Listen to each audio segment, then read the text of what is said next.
생명의 근원이 이에서 남이라. 아멘. 하나님의 말씀입니다. 영적 전쟁 두 번째 시간입니다.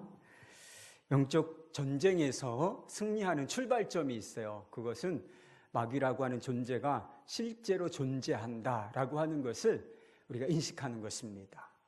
여러분, 마귀가 존재한다, 그렇게 평상시에 생각하고 살아가고 있으십니까? 이것에 대한 분명한 인식이 있고 믿음이 있어야 우리가 영적 전쟁에서 준비된 자로 살아갈 수가 있다라고 하는 것이죠.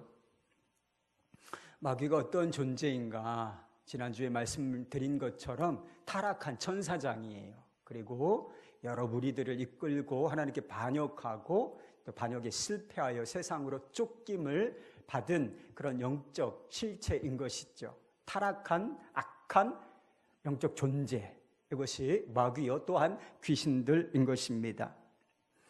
마귀는 별명이 있는데 이 세상 신, 이 세상 임금, 그리고 공중 권세 잡은 자라고 하는 별명을 가지고 있습니다. 그러니까 이게 무엇을 뜻하는 것인가? 세상을 누가 다스리고 지배하고 있다는 뜻입니까? 마귀가 지배하고 있다는 뜻이에요. 궁극적으로는 전 우주를 하나님께서 통치하시지만 지금 이 상황은, 이 세상을 지배하는 것은 악한 영이라는 것입니다. 마귀라고 하는 것이죠. 그렇기 때문에 이 세상이 하나님께서 보시기에 심히 좋았더라라고 말씀하실 정도로 선하고 아름답게 창조된 이 창조 세계가 파괴되고, 그리고 세상이 악하고, 그리고 이런, 좀 전에 우리가 인도네시아를 위해서 기도했지만 이런 일들이 궁극적으로는 마귀가 존재하기 때문에 일어나는 일들이다라고 하는 것이지요. 마귀는 불신자들의 삶을 지배합니다. 완전히 사로잡혀 있는 거예요.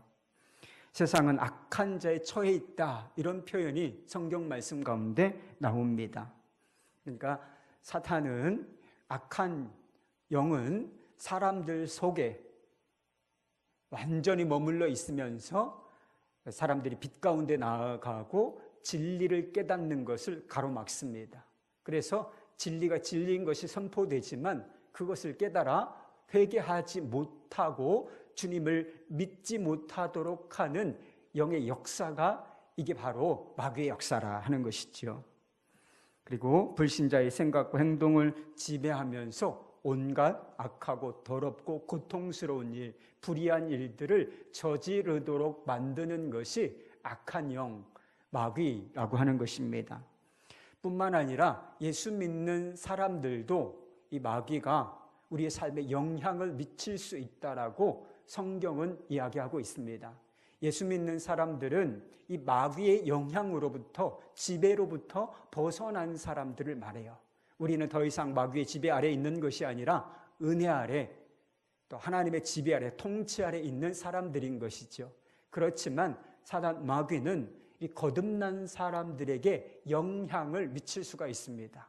죄를 짓도록 유혹할 수도 있고, 그리고 우리의 삶을 망가뜨리고, 그리고 우리를 궁극적으로는 예수는 믿지만 예수 믿는 것의 축복, 그 은혜, 그것을 누리지 못하도록 만들려는 그런 일들을 하고 있다라고 하는 것이지요. 우리가 영적 전쟁에서 승리하기 위해서 또한 필요한 것이 영적인 분별력이에요. 마귀가 존재한다라고 하는 것을 분명히 인식하는 것이 중요하고, 마귀가 이것이 마귀의 역사구나 라고 하는 것을 우리가 또렷하게 깨닫는 것, 분별하는 것, 이것이 영적 승리의 중요한 고지를 점령하는 것이다 라고 말할 수 있는 것입니다. 지난주에 영적 전쟁에는 두 가지 차원이 있다고 말씀을 드렸어요. 하나는 외적인 전쟁이고 또 하나는 내적인 차원에서의 전쟁이 있다라고 말씀을 드렸습니다. 외적인 전쟁은 말 그대로 전쟁이 우리 밖에서 일어납니다. 하나님의 나라가 임했습니까? 하나님의 나라는 이미 시작되었습니다. 그러나 하나님의 나라가 완성된 것은 아니에요. 새하늘과 새 땅이 아직 임한 것은 아닙니다. 새하늘과 새 땅, 하나님의 나라가 완성되는 시점은 언제입니까? 예수님께서 다시 오실 때에 그 나라가 완성되어지는 것이죠. 그런데 우리는 그 중간 지점에 있는 것입니다. 하나님의 나라가 점점 확장되어지고 어느 시점인가 정말 우리 눈앞에 새하늘과 새 땅, 하나님의 나라가 그 실체로서 드러나게 될 것입니다. 그런데 마귀가 이것을 원하지 않는다는 거예요. 하나님의 나라가 임하는 것을 거스려 방해하는 역사가 있는데 우리 예수 믿는 사람들이 하나님 편에 서서 이것과 대적하여 싸우는 것, 이것이 바로 외적인 차원에서의 전쟁이라고 말씀을 드렸습니다. 이게 어떤 형태로 나타날까요? 복음을 전하는 거죠. 선교와 전도, 우리가 좀 전에 인도네시아를 위해서 기도했던 것처럼 이런 중보기도, 이런 것들이 영적 전쟁이에요. 마귀가 이런 것들을 싫어합니다. 몹시 괴로워하고 우리가 기도하며 복음을 전하고 선교할 때에 결국은 어느 시점인가 하나님의 나라가 완전하게 이 땅 가운데 임하게 될 것입니다. 이것은 예정된 진리예요. 분명히 올 것입니다. 승리는 이미 우리에게 예정되어 있는 것이다. 그러니까 우리가 담대하게, 잠시는 사람들이 복음을 거부하고 기도가 이루어지지 않는 것처럼 보인다 할지라도 우리가 전도와 선교와 중보기도 멈추면 안 되는 거예요. 우리가 하나님의 사역, 하나님의 나라가 임하는데 우리의 기도를 사용하시고 우리의 전도, 우리의 선교를 사용하시기를 원하신다고 분명히 믿습니다.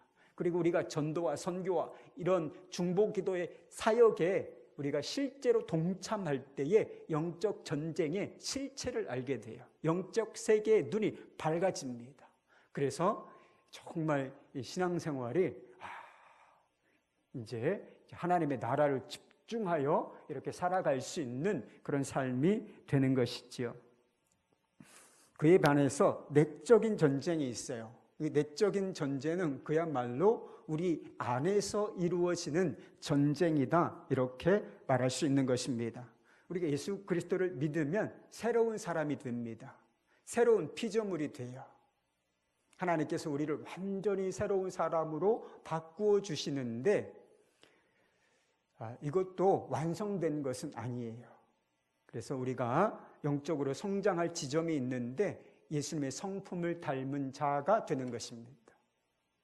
예수님의 성품을 닮은 자가 되도록 우리를 끊임없이 우리 안에서 역사하시고 이끌어 주시기를 원하시는데 누가 제일 싫어한다? 마귀가 제일 싫어하죠. 우리가 예수님을 닮은 성품을 가진 자로 복음적으로 살아가는 것을 마귀가 제일 싫어하니 이것을 미혹하고 우리 그리스도인들의 삶을 완전히 망가뜨리고 실패하게 하려고 하는데 이런 마귀의 역사와 대적하여 싸우는 것, 이것이 바로 내적인 차원에서의 영적 전쟁이다라고 하는 것입니다. 그래서 이 내적인 전쟁에 대한 분별력이 있어야 되는 것. 이게 마귀의 역사구나. 이것이 마귀의 유혹이구나. 시험에 들지 말아야 되겠다. 이런 분별력이 있으면 상당히 유리한 고지 자체를 점령한 것이다. 그렇게 말씀을 드리는 것이죠. 그런데 이게 어디에서 영적 전쟁이 일어나는가? 이걸 잘 분별할 줄 알아야 한다는 것입니다. 예수 믿으면서도 이런 분별력이 없으면 속절없이 당하고 산다. 이거 모르는 거예요. 마귀가 덫을 놓고 있는데, 함정을 파고 있는데 눈이 멀어 있으니, 이것이 유혹에 대한 분별력이 없으니 그냥 걸어가면서 그냥 덫에 빠지고 함정에 빠지게 되는 일들이 우리에게 너무나 자주 있다라고 하는 것이죠. 그렇다면 마귀와 영적 전쟁이 어디에서 일어나겠습니까? 첫 번째는 우리의 생각이에요. 어디라고요? 우리의 생각에서 영적 전쟁이 벌어진다라고 하는 것이죠.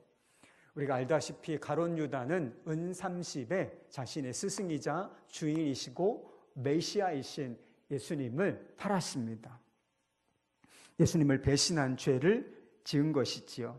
그래서 예수님께서 빌라도 앞에서 빌라도, 너의 죄보다 나를 판 자의, 나의 사랑을 배신한 죄의 죄가 더 크다. 가룟 유다의 죄가 빌라도의 죄보다 더 크다. 이렇게 말씀하신 적이 있습니다. 그리고 가룟 유다에게는 내가 차라리 이 세상에 태어나지 않았으면 좋았을 뻔했다. 이렇게 안타까운 마음을 표현하시기도 하셨습니다. 그런데 이런 끔찍한 일이 어떻게 일어날 수가 있을까? 성경은 이 끔찍한 죄악의 출발점이 이런 것이었다라고 말하고 있습니다. 요한복음 13장 2절 말씀, 마귀가 벌써 시몬의 아들 가룟 유다의 마음에 예수를 팔려는 생각을 넣었더라. 예수를 팔려는 생각을 넣었더라. 누가? 마귀가 가룟 유다의 생각 속에 역사하여 예수를 팔 생각을 넣어줬다라고 하는 거예요. 그러니까 예수를 팔 생각의 출처는 누구예요? 사실은 마귀의 것이었다라고 하는 것이죠. 많은 사람들이 어떤 외적으로 나타나는 행동이나 이런 것들을 중요하게 생각하는 것 같습니다. 그죠? 우리의 삶, 우리의 행동 자체는 중요한 것입니다. 그런데 마귀는 무엇이 더 중요한지를 정확하게 알고 있다. 여러분, 행동의 출발점이 뭔지 아세요? 생각입니다. 생각이 있으니까 그것이 행동으로 옮겨질 수 있는 거예요. 아무 생각도 없고 아무 마음도 없는데 어떤 행동이 이루어지는 것은 아니라는 거예요. 그러니까 우리가 의지와 생각을 가지고 있는 존재이기 때문에 우리 행동이 생각으로부터 출발한다. 이것을 마귀가 너무나 잘 알고 있기 때문에 우리의 생각 속에 끊임없이 이 사단의 생각, 자신의 생각을 넣어주려고 끊임없이 유혹한다라고 하는 것입니다. 여러분, 우리에게 그 비판적인 마음이 있지요. 미운 생각, 악한 생각, 불신이나 낙심, 두려움, 시기, 질투, 이런 것의 출처가 나 자신인 것 같지요. 나 자신이 영향을 받은 것은 맞습니다. 그렇지만 궁극적인 출처는 이런 생각들을 통하여 우리의 삶을 실패로 끌어내리기 위한 사단의 전략, 사단의 역사라고 하는 것을 우리가 분명히 알아야 할 필요가 있다라고 하는 것입니다. 찰스 스탠리 목사님이 마음전쟁이라고 하는 책을 쓰셨어요. 제가 아주 오래전에 사둔 책인데 잘 보지 못하고 있다가 책을 말씀도 있고 그래서 봤는데, 마귀가 우리의 생각 속에 어떤 형태로 역사하는지 열거한 게 있어요. 두려움입니다. 먼저 두려움을 주는데 이런 음성이 있다는 거예요. 이런 생각들, 주위를 둘러보아라. 내가 두려워할 대상들이 너를 노려보고 있다. 의심이 있습니다. 너는 하나님을 신뢰할 수 없고 또한 하나님이 너를 위해 어떤 상황에서도 일을 하신다는 것을 믿을 수 없다. 정욕이 있습니다. 너는 만족할 때까지 욕심을 멈추면 안 된다. 그것이 바로 내가 만족할 수 있는 최선의 방법이다. 고독한 생각을 심어주기도 합니다. 세상에 너는 혼자다. 지금도 그렇고 앞으로도 그럴 것이며 그 고독은 너를 비참하게 만들 것이다. 질투가 있습니다. 내가 가질 만한 가치가 있는 것들을 남들이 항상 다 빼앗아가고 있다. 너는 지금보다 더 나은 대접을 받을 자격이 있다. 거절감이 있습니다. 사람들은 너를 계속해서 거절하고 따돌릴 것이다. 너 지난번에도 그랬잖아. 너 그 사람한테도 거절당할 거야. 죄책감이 있습니다. 너는 너의 잘못에 대해 죄책감을 가져야 한다. 너는 정말 수치스럽고 부끄러운 짓을 했다. 하나님도 너의 죄 용서하지 않으실 거야. 탐욕이 있습니다. 너는 저것을 가져야만 한다. 저것을 가져야만 한다. 너는 저것을 가질 권리가 있고 가져야 할 이유도 있으며 능력도 있다.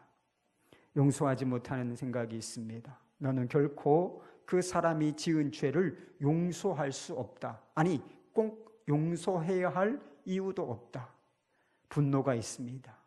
너는 지금의 마음에 깊은 상처를 받았기 때문에 화를 낼 권리가 있다.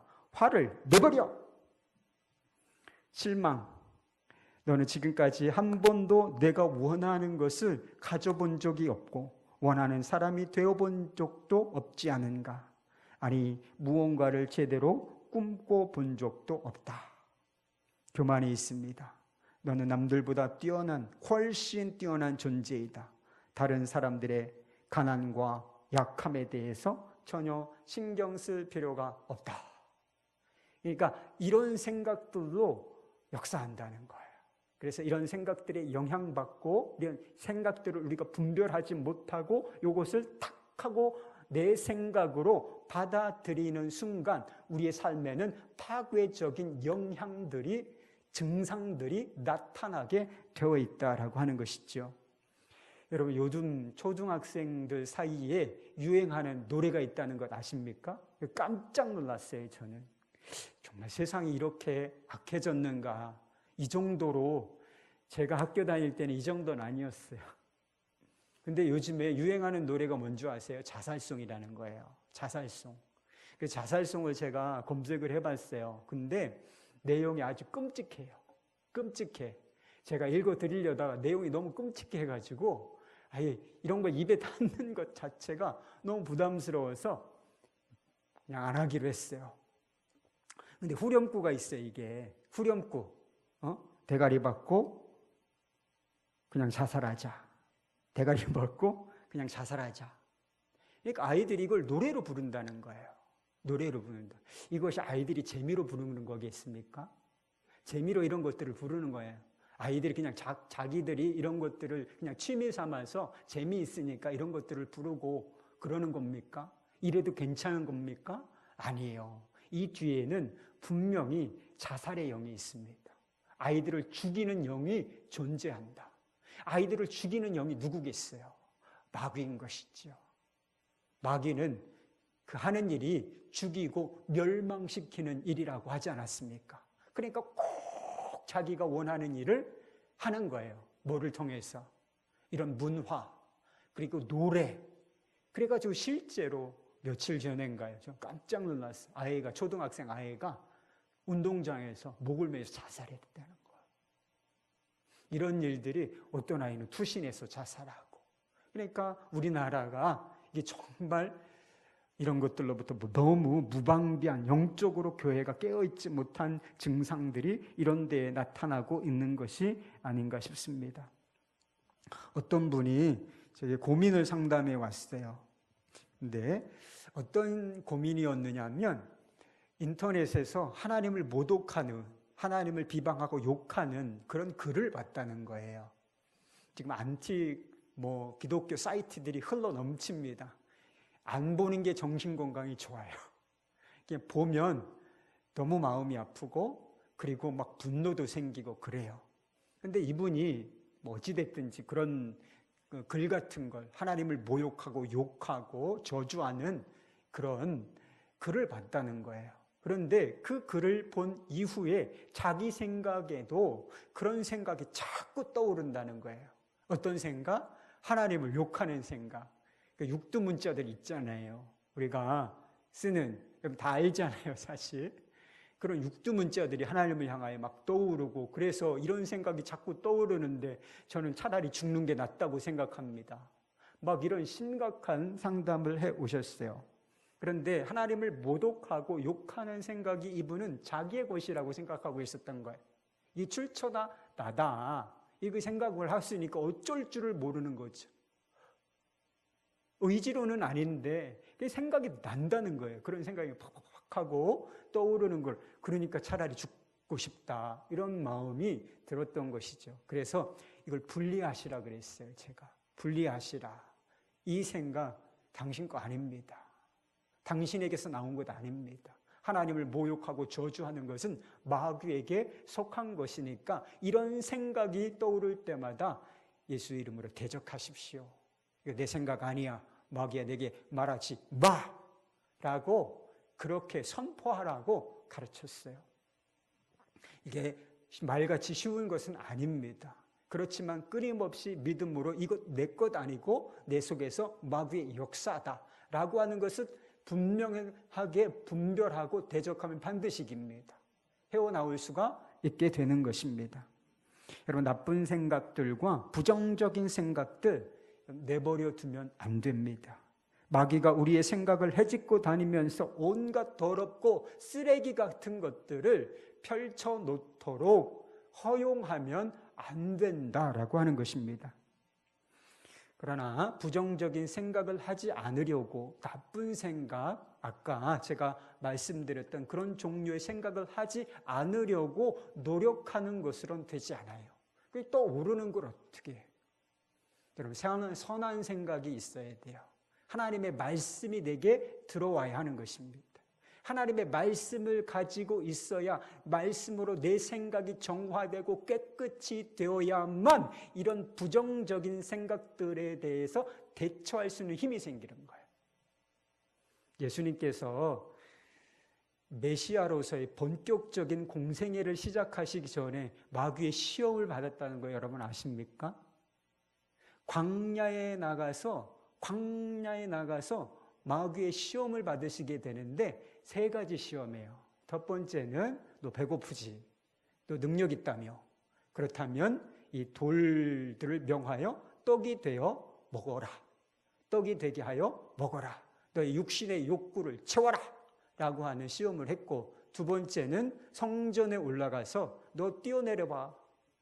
너 하나님의 아들이라며. 시편 말씀에 보면 천사가 받들어 주어서 몸이 상하지 않게 한다는 말이 있더라.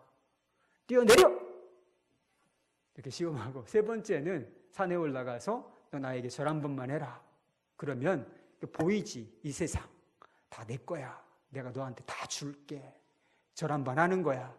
라는 이 3가지 시험을 하게 됩니다. 그런데 예수님께서 이 3가지 시험을 다 어떻게 이기셨는지 아십니까? 다 말씀으로 이기셨어요. 하나님의 말씀에 사람이 떡으로만 사는 것이 아니라 하나님의 모든 말씀으로 산다 하였느니라. 그리고 하나님께만 오직 경배하라.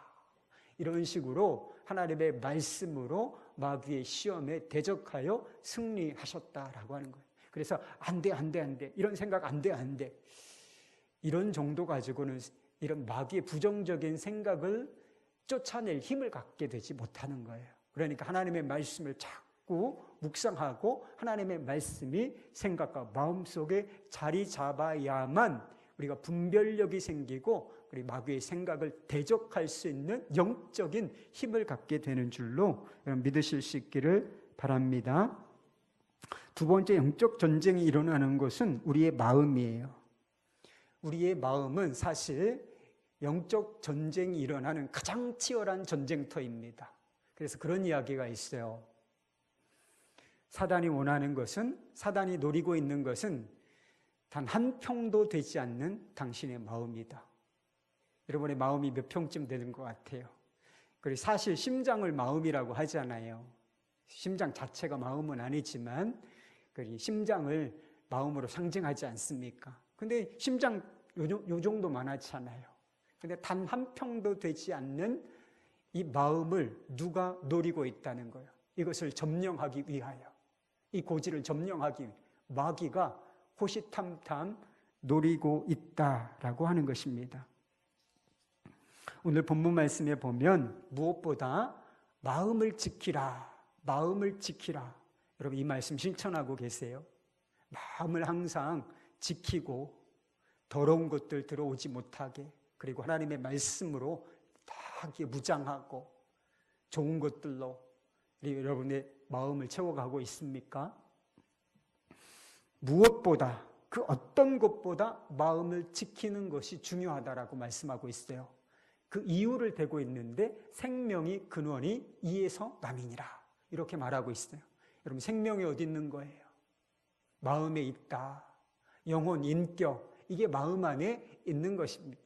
그러니까 마귀는 요거 하나를 점령하면 삶 전체를 점령하게 된다는 사실을 너무나 잘 알고 있으니까 마귀가 노리는 건 오직 이 인간의 마음, 단 한 평도 되지 않는 여러분의 마음, 그것을 노리고 있다는 것이죠.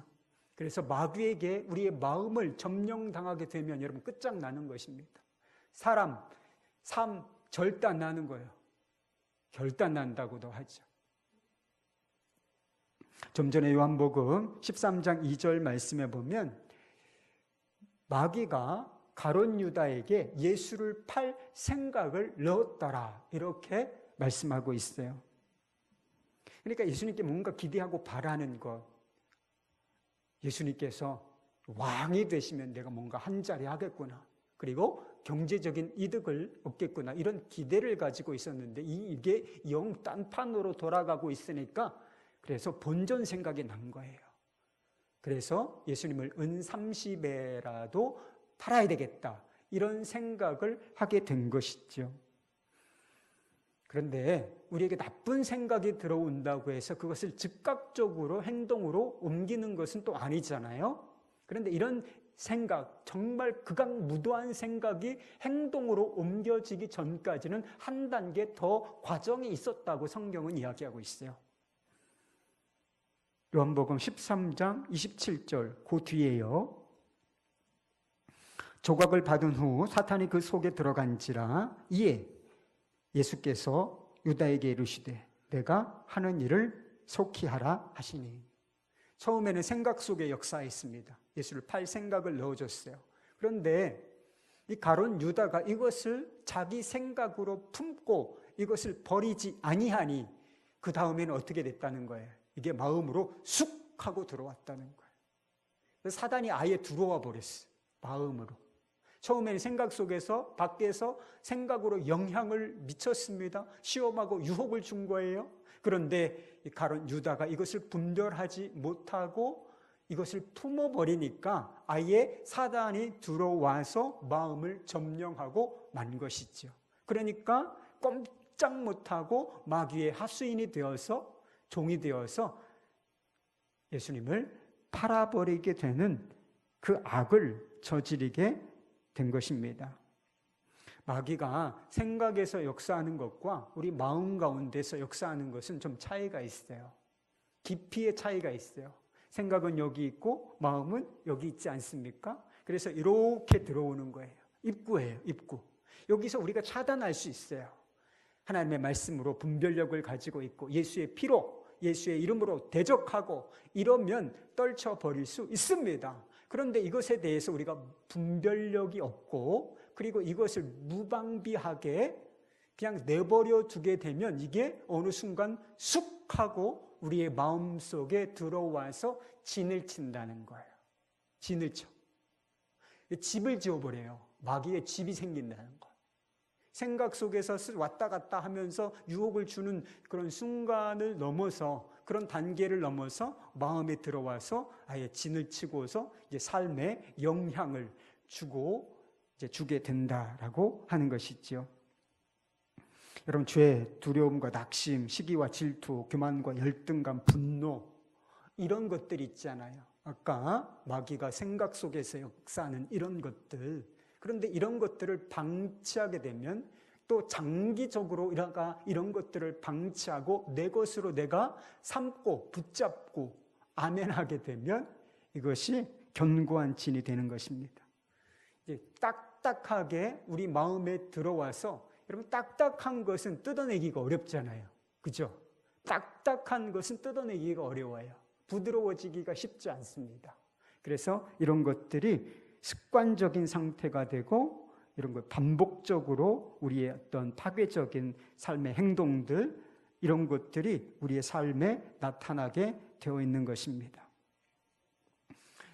전유성 씨가 쓴 책 중에 하지 말라는 건 다 재밌다, 이런 책이 있다 그래요. 하지 말라는 거는 다 재밌다. 여러분, 그렇습니까? 하지 말라는 건 다 재밌나요? 이건 인간의 본성을 이야기하는 것이기도 해요. 그러니 해야 될 것을 좋아해야 되는데 하지 말라고 하는 것을 나쁜 것이잖아요. 하지 말라고 하는, 부모가 아이들에게 너 그거 하지 마, 그거 만지지 마, 거기 가지 마, 그거 보지 마. 전 아이들에게 TV 많이 못 보게 하려고 그래요. TV 좀 꺼라, TV 좀 꺼라. 몇 번씩 얘기해요. 그런데 아이들은 TV를 좋아하게 돼 있습니다. 그런데 왜 제가 하지 말라고 할까요? 이게 좋은 게 아니니까. TV 맨날 빠져서 살면 좋을 게 뭐 있습니까? TV가 시키는 대로 사는 거지. 그러니까 보지 마. 이렇게 얘기하는 거잖아요. 그런데 그렇게 하지 말라는 건 그러니까 해야 하는 것은 하지 않고 하지 말라는 것을 사람들이 좋아한다는 거예요. 보지 말라는 것 보고, 가지 말라는 데 가고, 하지 말라는 것 하는 이런 상황 가운데 있다는 것이죠. 다른 사람 축복하고 사랑하지 못하고 비판하고 미워하기를 좋아합니다. 기도하고 말씀 묵상하는 습관 너무 어렵죠. 말씀 한 장 보려고 그러면 잠이 쏟아지고 어떻게 할 줄을 몰라. 이게 진도가 안 나가고. 그런데 여러분 TV는 2시간도 보고 3시간도 보는 거 아십니까? 여러분 도박 땡기는 게 너무 재밌어. 실제로 돈은 안 걸더라도. 그러니까 너무 습관적으로 되는 거죠. 그래서 거기에 그냥 꽁꽁 얽어매서 우리가 다른 데 에너지를 쓰지 못하고 크리스찬다운 삶을 살지 못하도록 그렇게 묶어놓는 것이 사단의 전략이라고 하는 것이죠. 저는 연약하고 부족한 사람이에요. 그리고 제가 잘 알고 있습니다.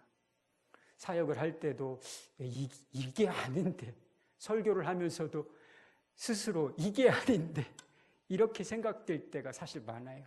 그래가지고 이게 내가 오늘도 설교를 잘못했구나. 우리 교우들에게 정말 영적으로 이렇게 덕이 되고 득이 되는 이런 강력한 말씀을 전하지 못했구나. 이런 자괴감에 빠질 때가 많아요.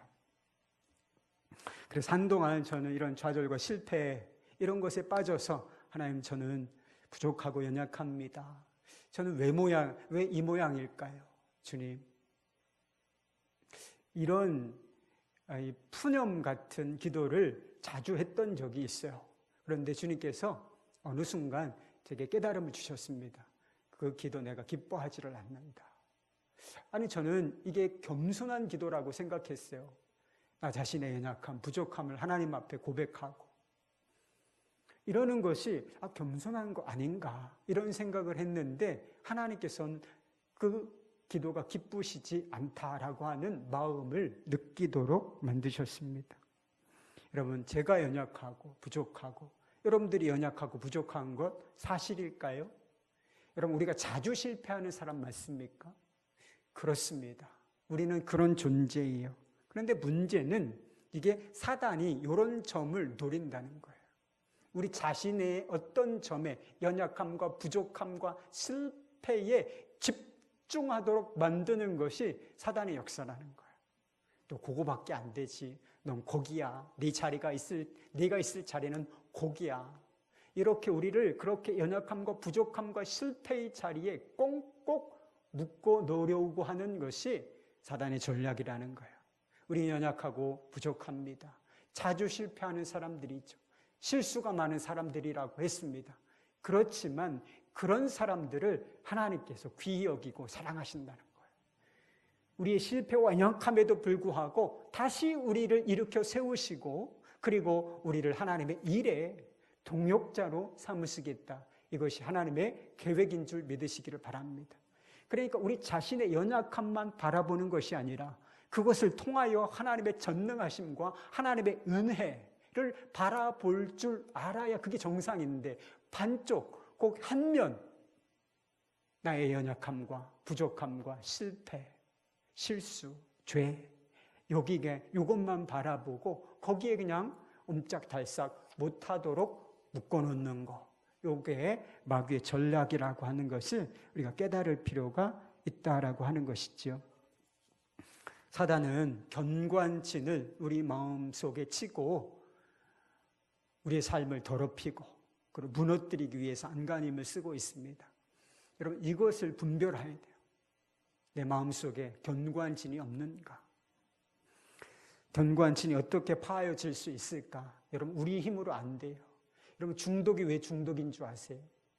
도박 중독, 알코올 중독, 무슨 게임 중독. 여러분 이게 왜 중독인 줄 아세요? 안 끊어지니까 중독이라고 부르는 거예요. 자기 의지로 끊을 수 없기 때문에 중독이라고 부르는 거예요. 아니 저걸 왜 못 끊나? 안 끊어진다니까요. 여러분 그럼 알코올 중독, 도박 중독, 게임 중독만 중독이에요? 여러분의 삶에는 중독된 거 없습니까?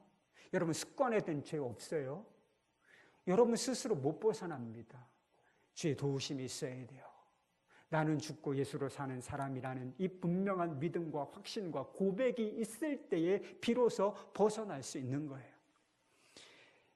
사단은 자아를 가지고 죽지 않은 자아, 옛사람, 옛 성품을 가지고 장난질을 칩니다. 너 안 변했어. 넌 그렇게 살아야 돼. 라고 유혹하고 있다는 것이죠. 그런데 우리가 믿음으로 취할 게 있다는 거예요. 나는 죽고 예수로 사는 사람. 나는 이미 옛사람은 죽었다. 더러운 자, 죄에 물든 자 죽었어. 용서 못하는 나는 죽었어.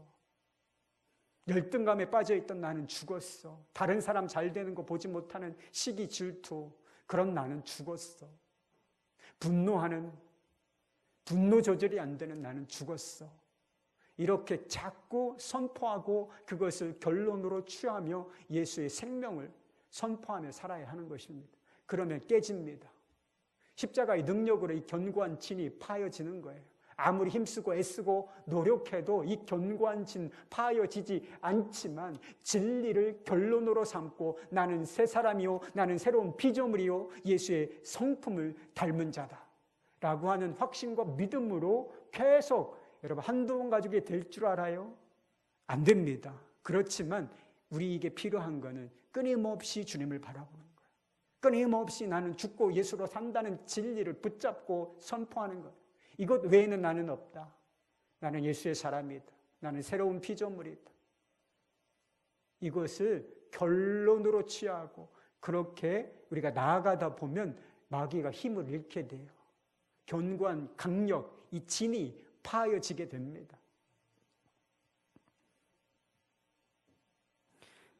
어떤 제자훈련 세미나에 참석했던 분인데 목회자예요. 근데 후기를 이렇게 남기셨어요. 세미나에서 자신이 은혜 받은 거.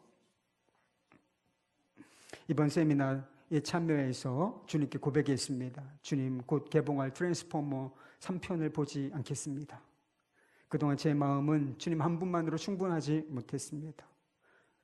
우스운 고백 같지만 트랜스포머 2편을 영화관에서 보고 난 후 지금까지 주님의 재림보다 더 간절하게 3편이 나오기를 기다렸습니다. 지금 제게는 그 어느 것보다 트랜스포머 3편을 보지 않는 것이 가장 큰 내려놓음입니다. 이제 그 영화를 내려놓습니다. 뿐만 아니라 이제 주님이 원치 않는 모든 것들을 영원히 내려놓겠다고 결단합니다. 사단에게 귀 기울여 더 이상 내 마음과 영혼이 상처받고 주님의 마음을 아프게 하고 주님의 임재하심이 떠나는 최악의 삶을 반복해서 살고 싶지 않습니다. 내 안에 주님이 사시기에 이제 사단이 유혹하는 소리, 정욕과 쾌락을 추구하는 목소리를 끊겠습니다. 주님이 내 안에 계시다고 말씀하시고 인도하신다는 사실을 믿기에 주님께 귀 기울이며 순종하겠습니다. 주님이 내 안에 마음껏 행하실 수 있도록 주님을 믿고 24시간 주님을 바라보겠습니다. 나는 죽었고 주님이 사신다는 사실을 믿습니다. 트랜스포머 3가 뭐 그렇게 대단합니까? 근데 이거는 빌미였던 것이죠. 주님 한 분으로 충분하지 않고 더 다른 것들로 마음을 채우고 싶어하는 이 욕심, 인간의 욕망, 믿음이 실제가 되지 않은 이 다른 허접한 것들로 마음을 채우려고 했었던 이거를 이제 내려놓겠다라고 결단하는 거예요. 나는 죽고 이제 주님 바라보고 이제 살겠다. 이 결단이 잘 됐을까? 그 이유를 제가 몰라요. 그렇지만 이렇게 결단한 것과 나는 죽었고 예수님을 바라보고 이제 살겠노라 계속 넘어져도 다시 일어나는 거예요. 넘어져도 다시 주님 바라보는 거예요. 실패해도 다시 주님 바라보면 결국 안 되겠구나. 이 싸움 안 되겠구나. 여러분, 우리가 그 믿음으로 취하면 우리가 싸우는 게 아니라 누가 싸우시는 거예요? 우리 안에 계신 주님이 싸우시기 때문에 여러분, 주님하고 마귀가 상대가 되겠어요? 안 되는 거지. 우리가 이것을 결론으로 삼지 않아서 그래. 주님 바라보는 것을 포기해서 그렇지, 반드시 우리가 주님 바라보고 나는 죽었고 예수로 산다, 이 진리를 결론 삼고 나아가면 반드시 승리를 우리에게 주실 줄로 믿습니다. 마귀의 모든 허접스러운 것들 우리가 끊어버리고 파괴적이고 그런 상처가 있는 삶들에서 우리가 벗어나 자유를 얻게 될 줄로 믿습니다. 세 번째 영적 전쟁의 장소는 우리의 입술이에요. 시편 141편 3절 말씀에 보면 시편 기자가 이렇게 하나님께 구했습니다. 입술에 파수꾼을 세우시고 입술의 문을 지키소서. 그러니까 간단하게 말하자면 함부로 말하지 않게 해주십시오. 이렇게 구하고 있는 거예요. 하나님께 기도했는데 하나님께 기도하는 기도가 뭐예요? 하나님, 제가 입술을 지키기를 원합니다. 제 입술에 파수꾼을 세워주십시오. 제가 함부로 말하지 않게 주님 제 입술을 지켜주십시오. 여러분, 이게 기도할 문제예요. 사실은 굉장히 중요한 문제이기 때문에 우리의 삶에 꼭 필요한 기도가 입술을 지켜주십시오, 이 기도인 겁니다. 성경은 말의 중요성을 끊임없이 이야기해요. 여러분, 성경이 말의 중요성에 대해서 이야기하는 것을 인용하려면 여러분 굉장히 많아요. 굉장히 많습니다. 어떤 생각이 우리의 생각 속에서 맴도는 것과 마음속에 있는 것과 그것이 이렇게 말로 표현이 되는 것은 굉장히 다른 거예요. 여러분, 그냥 생각 속에 머물러 있어. 그런데 그것이 입술로 뱉어졌어요. 주워 담지를 못합니다. 그리고 그 말을 통하여 악한 영향력이 작용하도록 되어 있다. 그러니까 말을 함부로 하지 않는 것이 얼마나 중요한지를 우리가 알아야 한다라고 하는 것이죠. 그래서 끊임없이 마귀는 우리로 하여금 함부로 말하도록 우리의 이 입을 간질간질하게 만들어요. 그냥 말해 버리도록, 마음에 담고 그냥 그것을 기도하면서 처리하면 될 것을 자꾸 이거 툭툭 그것이 불그러져 나오도록, 그래서 관계도 힘들어지고 그리고 여러 가지 아픔과 고통 가운데 살도록 만드는 역사가 있다는 거예요. 어떤 말들을 하도록 만드는가? 믿음 없는 말 하도록 하고, 불평과 원망, 비난하고 저주하는 말, 판단하는 말, 이런 것들을 막 시궁창같이 쏟아놓도록 하는 것이 마귀가 하는 일이라 하는 것입니다. 이런 말들 때문에 우리가 더러워지게 되고 결국은 악한 삶의 열매를 맺게 된다는 거예요. 여러분의 삶이 어떻게 결정되는가? 잘 들어보세요. 잠언서 18장 21절 말씀입니다. 죽고 사는 것이 혀의 힘에 달렸나니 혀를 쓰기를 좋아하는 자는 혀의 열매를 먹으리라. 죽고 사는 게 어디 달렸어요? 죽고 사는 게 어디 달렸어요? 우리 연봉에 달려있는 게 아니라, 우리 생활비에 달려있는 게 아니라 혀에 달려있다는 거. 그 정도로 입술의 권세, 하나님께서 말씀으로 세상을 창조하시고 우리가 그런 하나님을 닮은 존재이기 때문에 말에 권세가 있는데 이것이 부정적으로 사단에 의하여 사용되어질 땐 이게 파괴적인 권세가 된다는 거예요. 우리의 삶을 파괴해버리고 만다는 것이죠. 여러분, 12정탐꾼을 아시죠? 그 중에 10명의 정탐꾼은 가나안을 정탐한 이후에 아주 부정적인 보고를 내놓습니다. 핵심은 그거예요. 우리 못 들어간다는 거예요. 우리 갈 수 없다. 하나님께서 분명히 그 땅에 들어가라, 갈 것이다 라고 약속해 주셨음에도 불구하고 못 들어간다. 우린 너무 약하다. 그리고 우리는 죽을 것이다. 들어갔다. 이렇게 말을 해도 그렇게 사람들이 믿음이 없는 말이었던 것이죠. 그런데 결론적으로 어떻게 됐는지 아세요? 말한 대로 됐다. 말한 대로. 하나도 못 들어갔어요. 20세 이상 출애굽 1세대는 하나도 이 말에 부정적인 보고에 동조했던 사람은 하나도 이 축복의 땅을 밟지 못하였으며 광야에서 다 죽고 말았다는 거예요. 그냥 고백한 대로 되어버린 거예요. 여러분은 살아계신 하나님을 믿으십니까? 여러분은 살아계신 하나님을 믿으십니까? 그런데 우리는 실제로는 하나님의 살아계심을 믿지 않는 것 같아요. 우리 언어 생활 가운데 하나님이 계시질 않아. 하나님이 계시다면 이런 얘기 할 수 있을까? 여러분 스스로 한번 돌이켜 보세요. 하나님이 계시다면, 하나님이 내 면전 아래 계시다면 이 말 할 수가 없어. 그런 말 너무 많이 하고 살지 않나요? 대표적으로 그런 거죠. 죽겠다, 안 된다, 실패하다, 끝났다, 아무 희망이 없다, 아무도 날 사랑하지 않는다, 이런 말들. 하나님이 안 계시다면 이걸 사실일 수 있어요. 사실일 수 있어. 끝났다, 안 된다, 죽겠다, 실패다, 절망이다, 이제 길이 없다.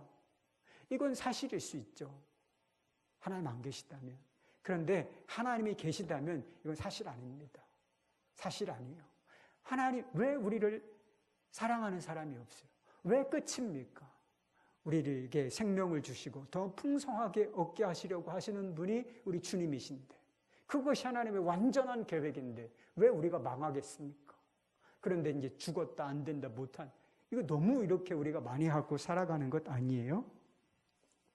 믿음으로 산다는 것은 이런 개념이 아닙니다. 실제예요. 믿음은 우리의 말 가운데 드러나는 것이고 우리의 행동, 우리의 삶 가운데 드러나는 것입니다. 정말 우리가 주님을 믿는지 여러분이 입술을 보면 알아요. 여러분이 하는 말 보면 알 수 있습니다.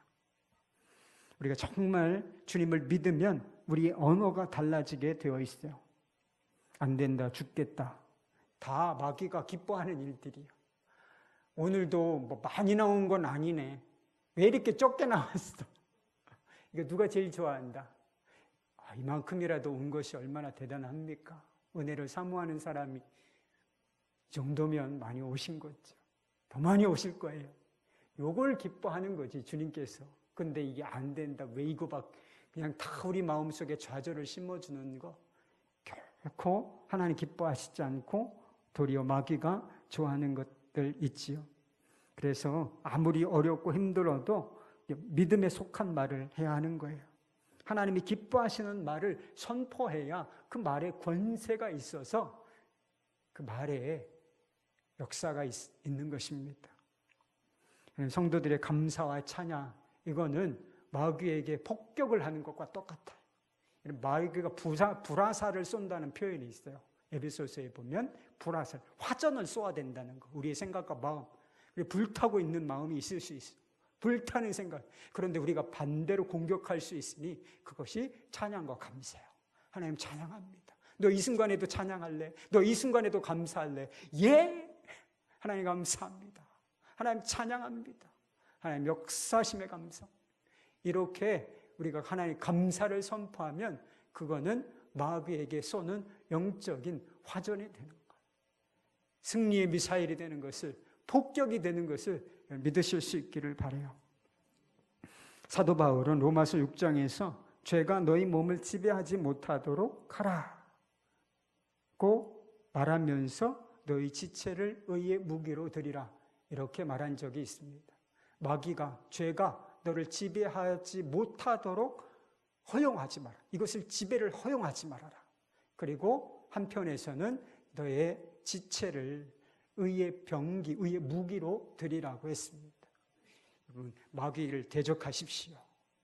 이런 악한 생각과 마음과 그리고 말로 우리를 넘어뜨리고 실패하고 망하게 하려는 것에 대적해야 됩니다.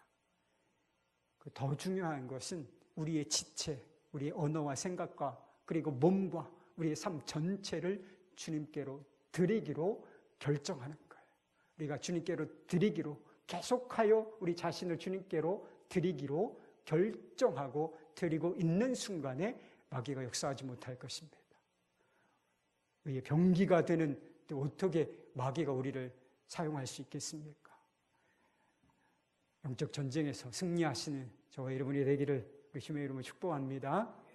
우리 찬송하고 함께 뜨겁게 기도하십시다.